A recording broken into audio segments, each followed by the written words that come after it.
무일푼에서 억만장자가 된 CEO 김승호 회장의 책을 또 들고 나왔습니다. 돈의 속성, 생각의 비밀에 이어 세 번째 김승호 회장의 책 리뷰인데요. 개인적으로 매우 존경하는 분이고 이분의 삶 속에서 부자 되는 법을 배우고 있습니다. 이 책은 김승호 회장이 그간 발표한 짤막한 글들을 모아 엮은 책입니다.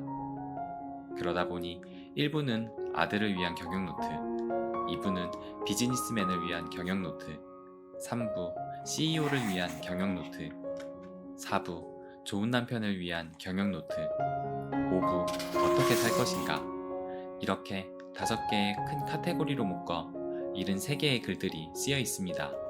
김승호 회장이 부자가 될 수 있었던 이유는 삶에 대한 태도에서 그 이유를 찾을 수 있습니다. 그의 가치관은 올곧은 삶의 습관 그 자체였고, 그의 철학은 부를 끌어당길 수밖에 없는 힘이었습니다.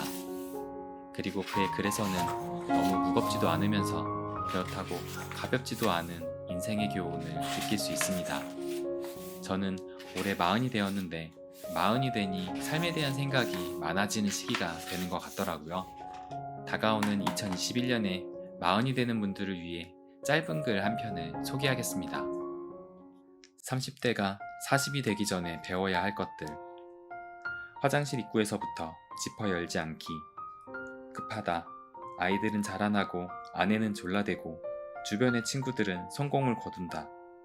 하지만 아무리 급해도 화장실 입구부터 지퍼를 내리며 들어가거나 지퍼를 올리며 화장실 문을 나오는 일은 하지 말아야 한다. 부지런함과 서두름이 구분되어야 할 시기다. 아가씨들이 아저씨라 부를 때 기분 나빠하지 않기. 포기할 것은 포기해야 한다. 더 이상 미혼 여성들로부터 오빠라는 소리를 들을 수는 없다. 젊은 만큼 연륜도 멋이 있다는 걸 알아야 한다. 한 가지 근사한 것은 남자는 나이 들어도 멋있다는 소리를 들을 수 있다는 점이다. 허리띠 구멍을 늘리지 않기. 40 이후에 허리띠 구멍을 늘리는 사람은 자살을 앞둔과 같다. 지금의 몸무게를 무덤까지 가져갈 각오를 해야 한다. 건강은 더 이상 선택사항이 아니다. 얼굴에 미소 주름살 만들기. 이제 링컨의 말대로 자기 얼굴에 책임을 져야 할 나이가 됐다. 다행인 것은 40대 이후의 남자는 얼굴보다 인품과 미소로 매력을 만들 수 있다는 점이다. 남자가 한 얼굴로 40년쯤 살다 보면 얼굴에 그 사람의 성품이 나타나게 된다. 그 성품을 잘 관리하면 20대 남자보다 더 멋져 보이게 할 수도 있다. 마누라 면박 주는 버릇 없애기.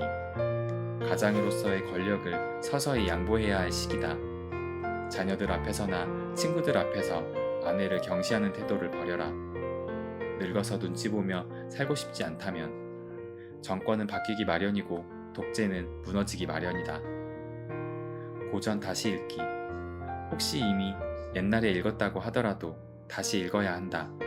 부담이 되면 헌책방을 뒤져 문고판이라도 사서 읽어라. 언젠가 이름을 들어본 것 같은 책을 하나씩 읽기 시작하면 왜 이런 책을 중고등학교 때 읽고 잊었을까 아쉬워할 것이다. 옛 친구 찾아내기. 이런저런 이유로 인연을 이어가지 못하는 옛 친구들을 찾아 새 우정을 만들어 가야 할 시기다. 돈 되는 동창들만 찾아다니지 말고 돈 안 되는 친구들도 찾아라. 초등학교 졸업 후 식당 종업원을 하며 돈을 모아 미처 대학 입학금을 구하지 못해 애를 태우던 나에게 통장을 그대로 건네주었던 미동 초등학교 출신 허수태.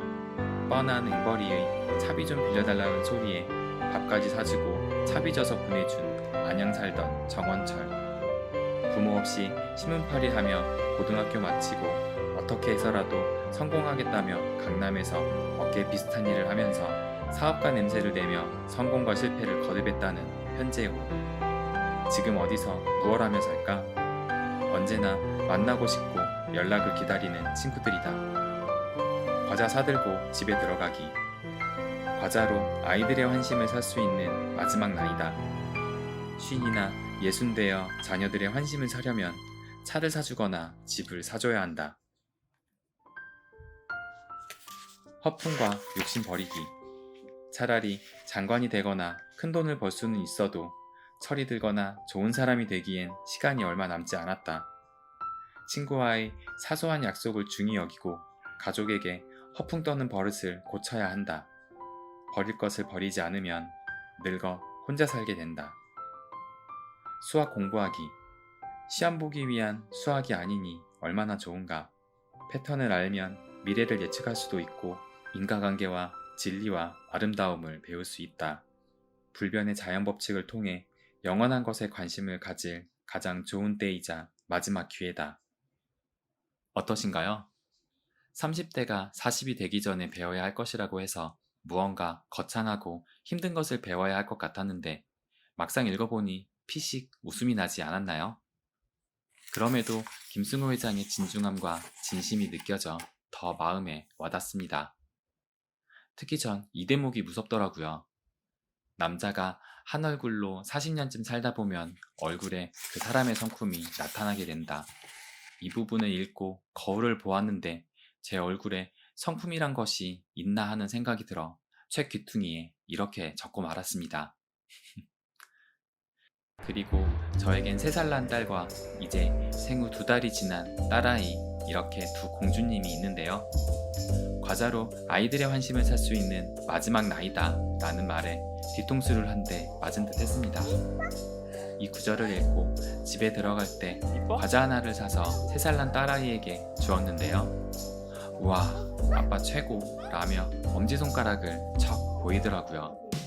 단돈 1,000원으로도 행복을 살 수 있구나를 마음속으로 느꼈습니다. 여러분도 어린 자녀가 있다면 과자 한 봉지 사서 집에 들어가 보세요. 가장 적은 비용으로 아이의 행복과 웃음을 볼 수 있을 것입니다. 이 책에는 이외에도 삶에 관한 몇 가지 힌트, 부부 사이에 하지 말아야 할 말들, 함께 사는 몇 가지 요령 등 삶의 지혜와 통찰력을 엿볼 수 있는 글들이 아주 많습니다. 글들도 마치 시처럼 짧게 쓰여진 것도 많아 쉽게 읽을 수 있습니다. 김승호 회장의 부자 마인드가 궁금하시다면 꼭 한번 읽어보세요. 책을 읽을수록 부자는 내 삶의 태도에서 만들어지는구나를 느낍니다. 우리의 삶 속에서 부자를 만들어 봅시다. 오늘의 리뷰는 여기까지입니다. 보면 볼수록 부자 되는 책방이었습니다.